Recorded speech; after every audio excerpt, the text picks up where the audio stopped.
بجائی جاتی ہے۔ اب یہ اس کتاب میں چیپٹر کا نام ہے موسیقی اور غنا۔ موسیقی انگریزی میں کہتے ہیں میوزک، غنا کے معنی سانگ، یہ دو الگ چیزیں۔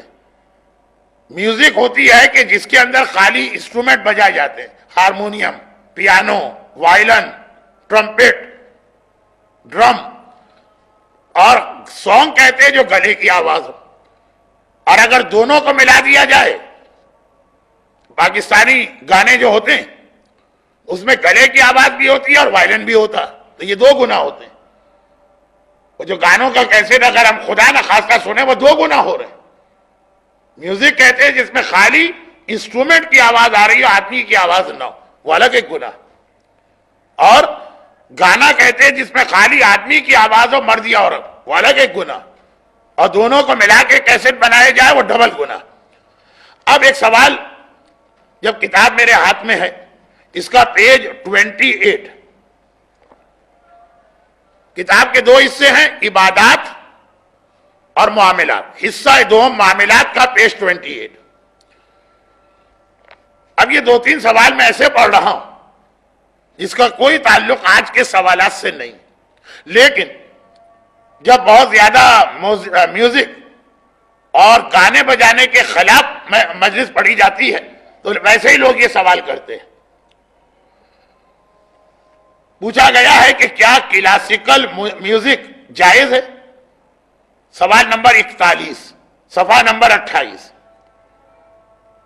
فرماتے ہیں کہ حرام ہونے کے لحاظ سے کلاسیکی اور غیر کلاسیکی میں کوئی فرق نہیں ہے، اور وہ موسیقی جو عرفاً طرب آور اور لہو کہلائے اور گانے بجانے کی محفلوں میں استعمال ہوتی ہے وہ حرام ہے، اور اس میں کلاسیکل اور غیر کلاسیک میں کوئی فرق نہیں۔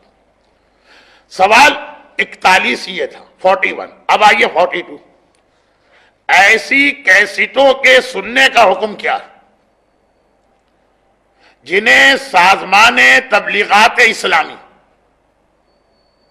ایران کا جو تبلیغات کا ادارہ ہے، یونیورسٹی تو پھر بھی تبلیغات نہیں ہے، سازمان تبلیغات اسلامی، حکومت اسلامی کا قائم کیا ہوا یہ ادارہ، فرماتے ہیں سوال، ایسی کیسٹوں کے سننے کا حکم کیا جنہیں سازمان تبلیغات اسلامی نے یا کسی دوسرے اسلامی ادارے نے جائز قرار دیا؟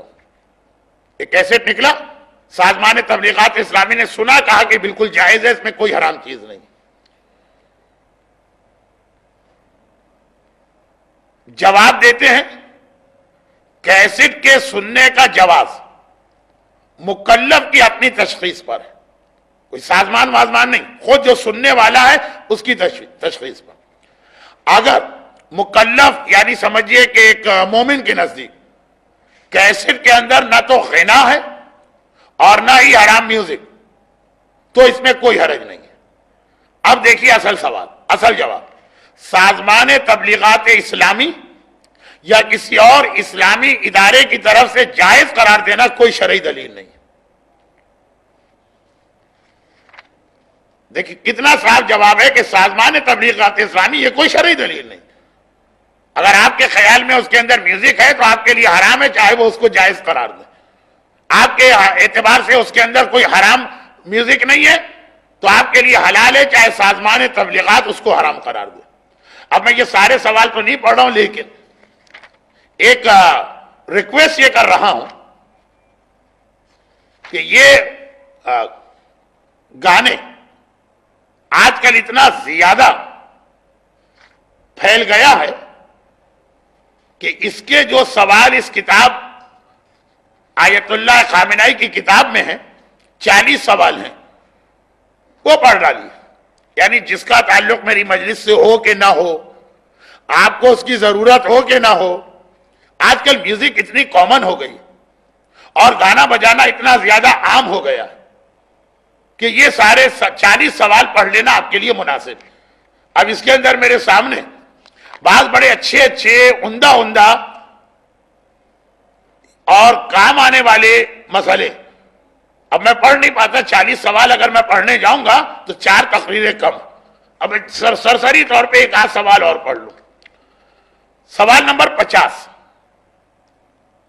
ایک نوجوان جو حال ہی میں بالغ ہوا اور اس نے ایسے مجتہد کی تقلید کی ہے جو موسیقی کو بالکل حرام سمجھتا ہے، چاہے یہ موسیقی اسلامی جمہوریہ ایران کے ریڈیو اور ٹیلی ویژن سے نشر ہوتی ہے، آپ بتائیے کہ کیا حکم ہے؟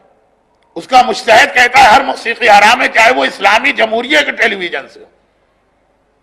کیا ولی فقیہ کا بعض موقعوں پہ موسیقی کو جائز قرار دینا کافی نہیں ہے کہ ہم اس حکم کو جائز سمجھیں کیونکہ یہ حکومتی احکام اور حکومتی احکام میں ولی فقیہ کی بات مانی جاتی ہے؟ یہ سوال ہے۔ جواب، سوال نمبر 50 کا جواب، موسیقی سننے کے بارے میں جواز اور عدم جواز کا فتویٰ، اس کا کوئی تعلق ولی فقیہ یا حکومتی احکام سے نہیں، بلکہ یہ فقہی اور شرعی حکم ہے اور ہر آدمی کو مسئلے میں اپنے مرجع کے مطابق عمل کرنا۔ سوال کرنے والا کیا سوال کر رہا کہ ایران کے اسلامی جمہوریہ کے ٹیلی ویژن سے موسیقی نشر ہوتی ہے، جواب دیتے ہیں کہ اس میں مجتہد کو اپنے مرجع، ہر انسان کو اپنے مرجع کے مطابق عمل کرنا، یعنی اسلامی جمہوریہ کا ریڈیو ٹی وی کوئی معیار نہیں۔ سوال نمبر 53، وہ موسیقی جو اسلامی جمہوریہ کے ریڈیو اور ٹیلی ویژن سے نشر ہوتی ہے اس کا کیا حکم ہے؟ اور یہ کہا جاتا ہے کہ حضرت امام خمینی نے میوزک کو حلال قرار دیا، کیا یہ صحیح؟ جواب، رحیل عظیم الشان، اردو میں جسے کہتے ہیں مرحوم، عربی میں اس کو رحیل کہتے ہیں، جو رحلت کر گئے، رحیل عظیم الشان حضرت امام خمینی کی طرف موسیقی کو بالکل حلال کرنے کی نسبت جھوٹ اور افتراء، جھوٹ بھی ہے اور تہمت۔ وہ بھی ایسی میوزک کو حرام سمجھتے تھے جو مطرب ہو، لہوی ہو، لہو و لعب کی محفلوں اور گناہ سے مطابقت رکھتی ہو، جیسا کہ ہماری بھی یہی رائے، اور محض اسلامی جمہوریہ کے ریڈیو اور ٹیلی ویژن سے نشر ہونا حلال اور مباح ہونے پہ دلیل نہیں۔ اب اس سے زیادہ کھل کے رہبر ولی فقیہ وہ کیا لکھے؟ اب اس کے بعد اور بھی بہت سارے سوال ہیں جو بہت مجھے بڑے دلچسپ محسوس ہو رہے ہیں، لیکن کیا کروں، 40 یا 45 سوال،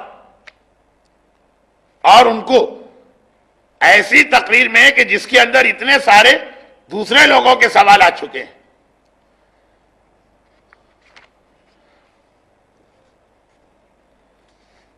اب اس میں انقلابی نغموں کا سوال پوچھا جا رہا ہے، اس کے اندر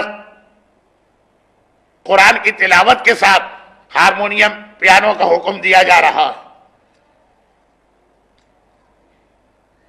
اور اس کے علاوہ یعنی ہر سوال پہ دل چاہ رہا کہ اس کو رک کے بتاؤں، لیکن خیر بات بہت لمبی ہو جائے گی۔ آئیے